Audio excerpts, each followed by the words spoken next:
এ যেন সিনেমার চিত্রনাট্য, ঠিক যেমনটা দেখা গিয়েছিল হিন্দি সিনেমা গুন্ডের চিত্রনাট্যে। একসঙ্গে বেড়ে ওঠা দুই বন্ধু, তারপর ক্ষমতার লোভে শত্রুতা। কিন্তু মালদহের কাউন্সিলর খুনের ঘটনায় সিনেমার চিত্রনাট্যও হার মানাবে। কাউন্সিলর খুনের ঘটনার পর চোখের জলে ভেসে গিয়েছিলেন তাঁর ছোটবেলার বন্ধু সহকর্মী। খুনের ঘটনার 7 দিনের মাথায় খুন হওয়া কাউন্সিলর দুলাল সরকারের ছোটবেলার বন্ধু নরেন্দ্রনাথ তিওয়ারিকেই পুলিশ গ্রেপ্তার করেছে। আর এই ঘটনায় শোরগোল পড়েছে মালদহে। সঙ্গে আরও এক ব্যক্তিকে পুলিশ গ্রেপ্তার করেছে। এখনও পর্যন্ত এই খুনের ঘটনায় পুলিশ 7 জনকে গ্রেপ্তার করেছে। এদিন নরেন্দ্রনাথ তিওয়ারিকে গ্রেপ্তার করে মালদহ জেলা আদালতে পেশ করে পুলিশ।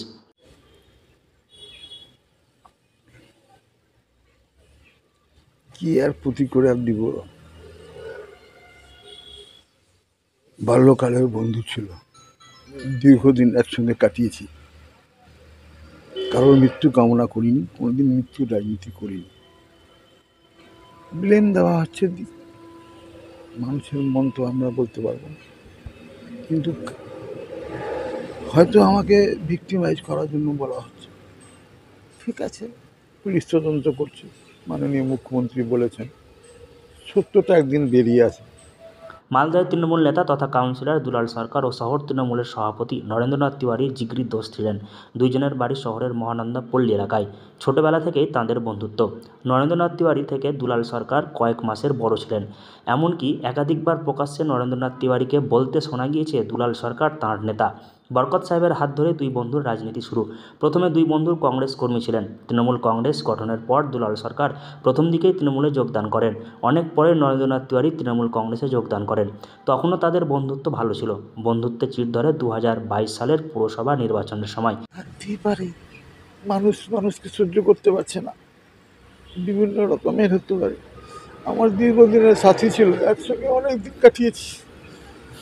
কোনোদিন ভাবিনি যে এই দিনগুলো আমাকে দেখতে হবে। আমিও ভাবিনি কোনোদিন যে এই দিন দেখতে হবে আমার। ছোটবেলার থেকে একসঙ্গে দিন কাটিয়েছি, রাত কাটিয়েছি, একসঙ্গে খেয়েছি, একসঙ্গে সব কিছু করেছি, কিন্তু কোনোদিন ভাবিনি যে এরকম। সে সময় দুই নেতার ঘনিষ্ঠদের মধ্যে বিবাদ হয়। এমনকি নরেন্দ্রনাথ তিওয়ারিকেও মারধর করা হয়। সেদিন হাসপাতালে ভর্তি ছিলেন তিনি। সেই ঘটনায় এখন শিথিল হয়েছিল। 2025 সালের প্রথমে প্রকাশ্যে খুন হন দুলাল সরকার। দুষ্কৃতীদের পুলিশ গ্রেপ্তার করলেও মূল অভিযুক্তের খোঁজ করছিল। মঙ্গলবার দুপুরে নরেন্দ্রনাথ তিওয়ারিকে জিজ্ঞাসাবাদের জন্য থানায় ডাকে পুলিশ। দুপুর থেকে গভীর রাত পর্যন্ত ম্যারাথন জিজ্ঞাসাবাদের পর এদিন সকালে গ্রেপ্তার করে।